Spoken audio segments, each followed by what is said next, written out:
How's it going, YouTube? So I just want to give a quick update. I've got some things I just heard from a gentleman yesterday. I wanted to update everybody as far as coming through Canada.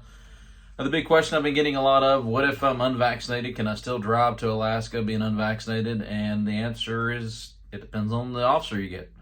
I've got some notes to go down real quick. I'd like to ask everybody that watches, please give Ukraine and the rest of the world your thoughts and prayers tonight. It's pretty sad what's going on out there. Personally, I hope we don't get that much involved. I'd hate to see World War III happen, that's for sure. Things are starting to look on the upside. I'm optimistic that things are going to get better for the U.S., so I hope and pray. But definitely, I want to keep those folks in our prayers because there's a lot of people going without tonight, and that's pretty sad. All right. I talked to a couple people. One couple I just talked to. I say couple. It was him and his dad. They were unvaccinated, and they were going to drive to Alaska from Wisconsin. I actually met him. I fly for this company, but I also do Uber on the side now, just kind of make a little extra money. And I met this guy, taking him to the airport to fly to Wisconsin to come back with a U-Haul. So I was like, hey, I need to stay in contact with you. So anyway, long story short, I gave him the advice to go to Coutts, Alberta, and he listened, and he's glad he did. They really worked with him. Him and his dad both were unvaccinated. His dad was moving up here with him, and they made it across. It took them quite a while, but they did make it across. He did say it's up to the Border Patrol officer if they let you across. They told him he was not allowed to go inside any restaurants whatsoever. He was not allowed to do anything but go get a hotel. I think he said they gave him 6 days to get across. He said he did it in like 5. I think he had some U-Haul trouble along the way, which kind of delayed him a little bit. Anyway, they did let him. He said the same thing on the last video I posted. He did say that the Arrive Canada app, you need to have that filled out before you get there. And he said that on the app, just choose a hotel. So that's the same thing I've been told by 2 other people. So just choose a hotel in Calgary or of where your quarantine location will be. If something goes wrong, you just have to put an address in there because you're coming to Alaska, you fall through a whole different loophole. He did say that getting tested, you still have to have the COVID test 72 hours prior to arrival into Canada. He did say the COVID test, he got delayed in Great Falls, Montana for 3 days. He said that they're about 10 days back down on average. What the lady told him the best he could do was a 3-day test. So he did recommend whatever you do, plan your Montana test ahead of time if you're going to cross in Coutts to plan that ahead of time. He said that held him up 3 days. That's a long time to be sitting in a hotel for 3 freaking days. Anyway, and they said there was nowhere else to get it done in Great Falls. So he highly recommended having something figured out for that. Dining out. He said that, just kind of like the last video I did, he said that everybody's given a QR code or you have to prove, you're vaccinated in order to go to any kind of restaurant. He did say that one of the hotels let him eat the continental breakfast, but none of the other restaurants would allow them to sit down. He said he went into one restaurant, they gave him menus. He said every restaurant's a ghost town. It's obvious they need business. They gave him menus. They go, they sit down, they order their food, and the lady comes out, she said, oh, I forgot to check your vaccine card. He's like, well, we're not vaccinated. And she's like, oh, I'm sorry, you can't be in here then, and made him leave. Wouldn't even let him get food to go. That one wouldn't. He said his exact words was, he's never felt so much like a criminal and dirty in his entire life. He said everybody made them feel different. Even the hotels, they would let him stay there. It's like they would tell him, hey, you can't come out of your room. You got to stay away from people. It sounds like it was a big mess. So he said that he had never been so glad to be back in the United States. And he was treated really, really horrible for not being vaccinated, which is super sad. It's why, honestly, I support what the truckers were doing in Canada, but that's just me. I'm all for freedom. You can't keep running. We can't keep running from this thing. Anyway, that's my own opinion.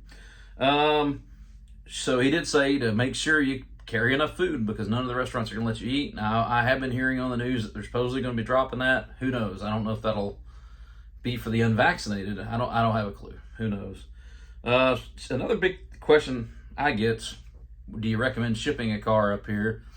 And I'll be honest with you, I've made this trip 6 times, and I absolutely love, 6 or 7, I've absolutely loved every minute of the trip, but it's slowly gotten worse and worse and worse, and in my opinion, the Prime Minister of Canada is a complete moron, and he's just absolutely destroyed the whole trip, and the whole idea of even going to Canada. I don't want me or my family don't want no part of going back to Canada.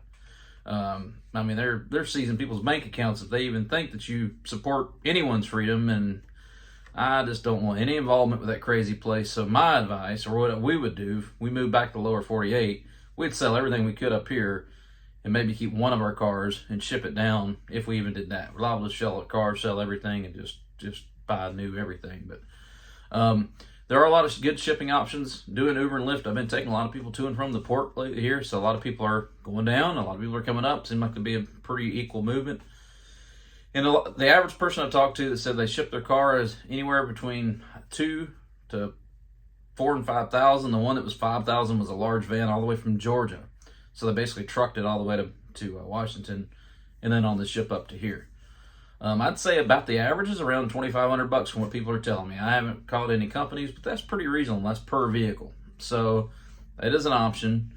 Can you get through Canada right now? Yes, you can. Do I recommend it?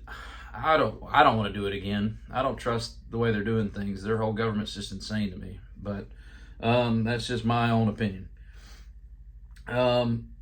He did say that along the way he received an email telling him to go quarantine immediately. He don't know what the heck that was about, but he's like, man, we just kept driving. And he said no one ever said anything to him along the way. When he got into Alaska, they started calling him and asked him why he didn't quarantine, why he wasn't checking in. He was like, hey, I'm back in Alaska now. But he said that they were kind of trying to track him by calling him every single day almost, it sounds like. So that was that. That's what he told me. So the quick answer is, can you come through Canada unvaccinated? And the answer is, if you get the right guy, yes, or the right agent, yes. But it sounds like he's treated pretty horribly coming across. I hope that helps. I really don't have any more updates. He did say in Whitehorse they're no longer doing the checkpoint in no longer doing the checkpoint in Watson Lake. No checkpoints at all other than the border. Make sure you do the Arrive Canada app. Make sure you have your test. Make sure you schedule a test ahead of time, because that held him up for 3 days. That's pretty well what he told me to pass on to everybody. I haven't heard from anybody else recently. If you do, my goal is to do more Mexico, more fun stuff. Nothing political, nothing about COVID, I guess. I would really love to get into that. I've got some aviation ideas as far as doing videos for that, but I still love to help people. So I can definitely still be the one central place that we all share information. So if you have any information, please shoot me an email. It's bigskyblessing@gmail.com. Again, bigskyblessing@gmail.com. My name is Adam. I'd be more than happy to put a video together and get it out. I just heard from this gentleman yesterday, so it's really fresh, and today is the 24th of February. So anyway, I hope that information helped. If you have any questions, feel free to shoot me an email. That's all I know for now. I've given you all the updates that I have. I hope everyone's having a blessed week, and thank you so much for watching. If you haven't already, please give me a thumbs up and a subscribe. I'm definitely trying to build somewhat of a YouTube channel here and just having a lot of fun with it. Thank you so much, and I hope you guys have a blessed day.